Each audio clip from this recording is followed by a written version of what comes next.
Hello, America. I'm Mark Levin. This is Life, Liberty, and Levin, and I have a great guest, Rick Harrison. How are you, sir? I'm doing great. You know, you're an entrepreneur, very successful businessman. A couple of questions, just to begin with here. You never went to college, did you? Nope. All this talk about free college, and you can't make it unless you went to college. How far in high school did you go? Finished the 9th grade. 9th grade? Yeah. Then what happened? Little bit of job here. I started buying and selling stuff. Basically educated myself. And then I'd always been buying and selling stuff. My dad had a little coin shop, and I wanted a pawn shop. So I went down to City Hall, and they told me, no, you can't get a pawn shop. In Las Vegas? In Las Vegas. And I asked them why, and they pulled out the city code. And apparently what happened in 1955, the good old boys got together, and they passed a city ordinance that when the city population got to 250,000, they would issue one more pawn license. When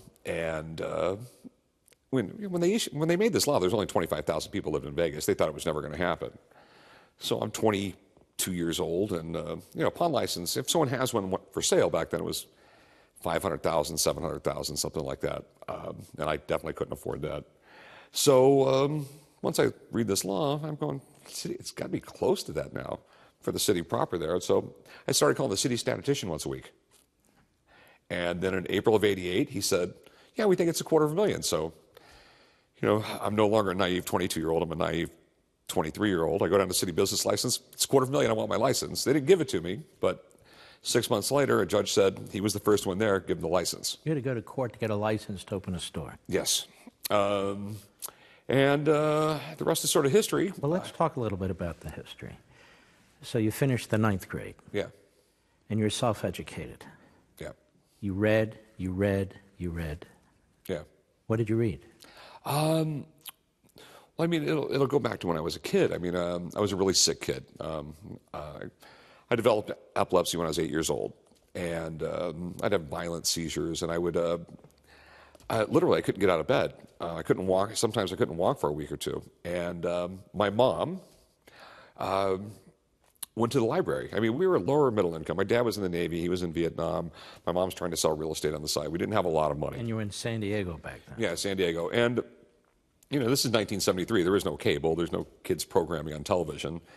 And we definitely didn't have the money for more than one TV in the house. So my mom went and got me a set of books that was sort of kismet. This really changed my life. She went to the library, and it was John D. Fitzgerald's The Great Brain. It was about an 8-year-old kid growing up in Utah in the 1890s, coming up with all these little schemes to make money. And I just devoured the books. I think there was 8 books in the series. I read them in a week or two. And I just fell in love with reading ever since then. I was 12 years old. I was going to the library and checking out books on physics. So you're self-educated mostly through books that you've read on your own. Yeah.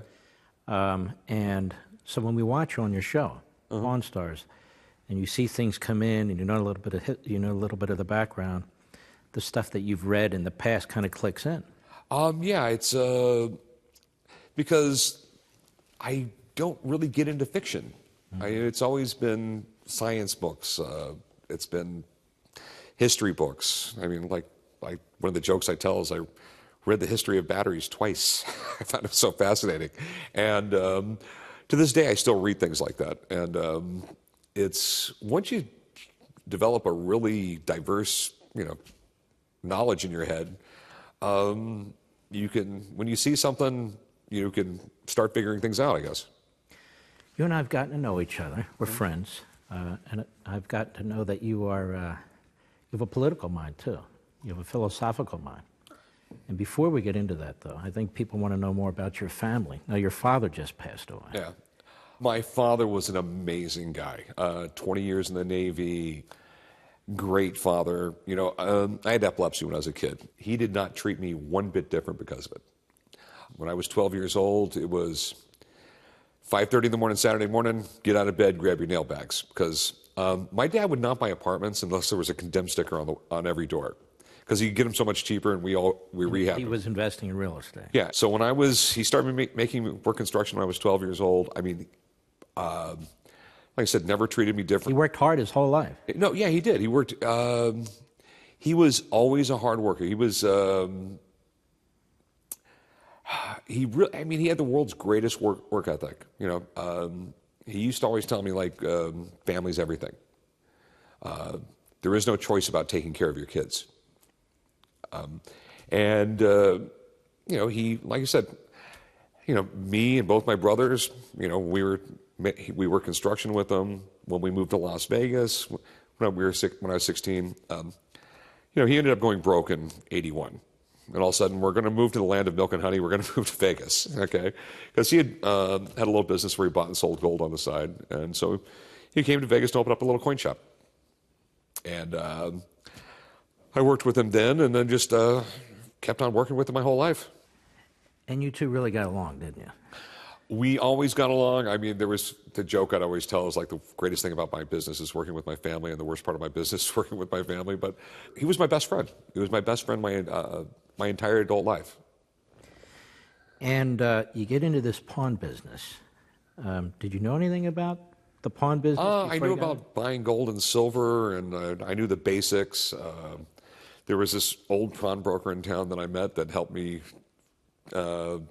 figure out the bookwork and everything, and help me out. I'd call him almost every day for the first year, but got it figured out. And I knew from the beginning that I had to be different than the other guys. Okay, there was a couple independent pawn shops in town, but most of them were all owned by really large chains. Most people don't realize this. There's one chain of pawn shops in the United States with 1,000 stores, and there's another one with 1,000 stores. I mean, so I realized quickly you can't go head-to-head with Walmart. I had to be Tiffany's. I mean, like in the early 90s, I made it like there's always got to be a Picasso on the wall. This place has to be immaculately clean. Just the best employees, everything better than everybody else. Mm-hmm. And did you make money from day one? Basically, yeah. I mean, it was a struggle because when you start a pawn shop, you're loaning out money all the time. And when you first start, you're loaning out money and not bringing in a lot. So it was a struggle. I'm asking this because you came from very little. You didn't go to college. You didn't get a high school diploma. And according to many people in our country, that's it. You're never going to succeed. And you're an example of somebody who says, wait a minute. I've got my own brain. I've got my two hands, relatively good health. I am going to succeed. Yeah. And in America, I can succeed. Is that right? It's true. I mean, well, I think it would be a lot harder for me to do the same thing today because there's just so much government BS you have to go through. I mean, there's constantly a new law. There's some new rule regulation. More and more difficult to fire a bad employee. I mean, it's in the 80s. I could go down and get a business license and be open in 3 weeks.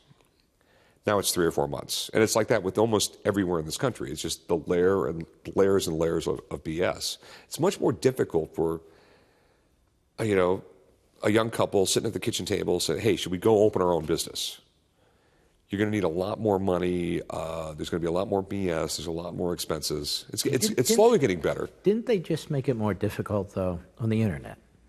Now, the Supreme Court rules that, yes, states can tax the Internet. So now you have 50 states, District of Columbia, the territories. Some guy wants to start a business like you. He doesn't have a lot of capital. He wants to go on the Internet, can't really afford a brick-and-mortar store. And he's got to be able to, or she, to file taxes in every state of the union and then some. Well, and then some. I mean, we look at California. California, I think, has got 59 counties, and in those counties they have different. I mean, they have a couple hundred different sales tax rates, and basically what you do is just make it more and more difficult, and it's just the insanity of government. And yet we have conservatives celebrating that, saying, yeah, now it's equal with retail shops and all that. And I'm thinking to myself, equal what? In other words, money flows like water. If people want to go over here with their money, they're going to go over here with their money. If they want to go over, why is it government's business to make anything equal, whatever that means? Yeah, I mean, it's the whole idea of, well, it's the safe spacers, cry room people who everything's got to be fair, which their definition, there is no definition of fair. I mean, and when you get taxes, I mean, there's no way anybody can figure that out on their own. It's I mean, all these various taxes and jurisdictions and so forth. yeah, I mean, and like I really like Trump. I mean, I think he's doing an amazing job. You're a big fan of his. Yeah, big fan of his. I don't agree with everything he Right. does. Ed Koch had a great line when he was running for mayor of New York. If you believe in 9 out of 12 things I stand for, vote for me. If you believe in 12 out of 12, have your head examined. And but as far as him like beating up on Amazon and online businesses, I don't think it's right. Amazon is successful because people use it. Yeah, I mean it's Otherwise, it wouldn't be there, would it? it's like the argument they had years ago that Walmart was beating up on the grocery stores. Well, the grocery stores got the mom and pop small grocery stores out of business. Who there used to be general like the general store in town. It's an evolution of business. Okay, and in the end, we all have a better life because of it. Because is it not true that a capitalist economy is a dynamic, vibrant economy, and competition creates different products, different outlets, and people respond to it, and that's how we know what's successful and what's not successful. Well, yeah, I mean it's it's survival of the fittest, and in the end, everyone has a better life because of it. I mean, take for example, in 1850, the watch capital of the world was London. The majority of the pocket watches in the world were made in London. But right around that same time, machine tools became a lot less expensive. Precision machine tools. Little watch companies started popping up around the United States. By 1890, the best watches in the world, hands down, were American watches. As a matter of fact, they were so good that the Europeans were trying to sell watches with American-sounding names. That's why Congress had to pass a law saying the origin of watch has to be printed on the dial. That's because in London, it took 17 different unions to make a watch, or they called them guilds. You could make a dial of a watch, but you couldn't paint it. Okay, there was a separate guild that made the hands. There was a separate guild that made the cases. It just massive bureaucracy. And in 1890s, they were still making in London the same watches they were making in 1820. Mm-hmm. And that's just one example of capitalism. There's a million examples out there. And socialism doesn't work. Big government doesn't work. And yet, when we come back, I want to discuss that with you, because this debate over democratic socialism seems to be going hot and heavy, at least in one party, and the power of government in terms of commerce seems to be accepted by both parties, or at least people in both parties. So we'll discuss it as soon as we come back.